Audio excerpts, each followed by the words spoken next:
Jatend kweth jod bura manok e pachoka mano JUNET Mohamed opako jod bura mago mag ODM kod sirikal mano mar Manywanda mano goyo ombulu mar puodho paro mar chik mar omenda manyien. JUNET kata kamano oyango ni ODM ok bi kawo okang' ne jod bura mage mano rem chopo e nyim od bura mar goyo ombulu e wi paro mar chikno.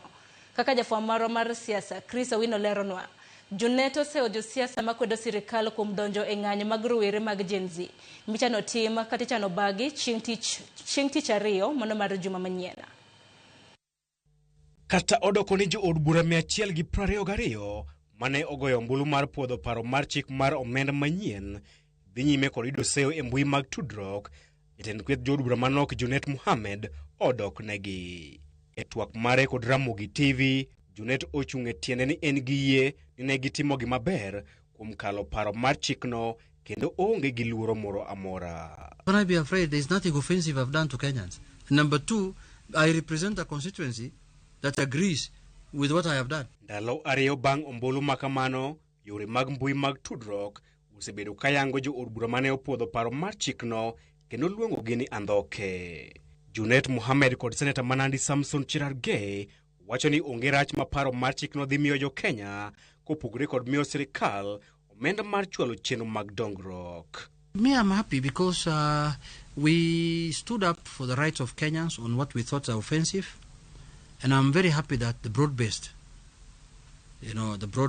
team in Parliament is strong, and they did what is right, and they stopped what is wrong as a group. That's why we were consulting with each other and agreeing on clauses that are offensive, we step down. Clauses that are good for the country, we pass. On the 40 members of parliament who voted against the bill, they are traitors, they are betrayers, they are people who are undermining the growth and development of Kenyans. Eko machielo, jo od bura 186 mane orem chopo e nyim od bura chieng' tich ang'wen e goyo ombulu mar paro mar chikno bende oseyudore e tago maliet ka jo piny seyogi kuom rem chung' kod jo Kenya e seche madwarore. JUNET wacho ni omor kod kwan jo od bura mag ODM mane ochopo mar goyo ombulu e wi paro mar chikno kendo onge kum moro amora ma idhi miyo jo od bura mag ODM mane ok ogoyo ombulu. It is a matter of conscience on this. It is conscience, it's every member of parliament's responsibility to legislate.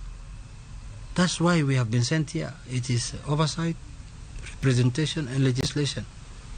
And the goodness with members of parliament, there is an appraisal at the end of 5 years to be done by the Kenyan people. So it's the Kenyan people who will decide whether I have performed or I have not performed. JUNET bende ose okweth mobalo kod sirikal kuom donjo e ng'anyo mag rowere mag Gen Z ma ichano bago chieng' tich ariyo juma manyien e chwalo ajenda mag siasa. The average age of the people who demonstrated in 2024 was 18, maximum 20 years.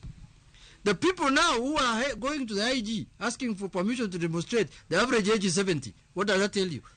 This is political. It has got nothing to do with finance bill. Ewi seyo ma osebeti kuom thuolo malach ni jo od bura mag Mafwanda kod sirikal, JUNET wacho ni onge adiera ewi wachno nikech jo od bura ne okwedo moko kuom fuondni mag paro mar chik mar omenda manyien mane ochwal kod sirikal chieng' tich ang'wen jumani e kinde goyo ombulu.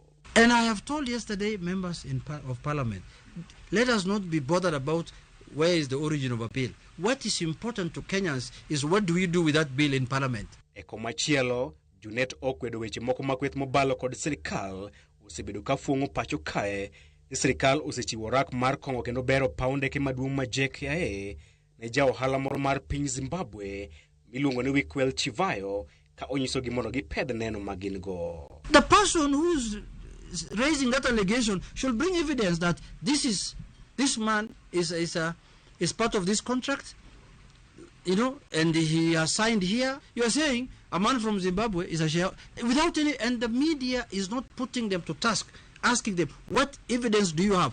Chris Owino, Ramogi TV, Nairobi. Kopogore gi mano, en ni jotend riwruog jotich mawuok e kambi mar rego sukari ma Chemelil, Muhoroni sub-county okwedo monj ma endo tim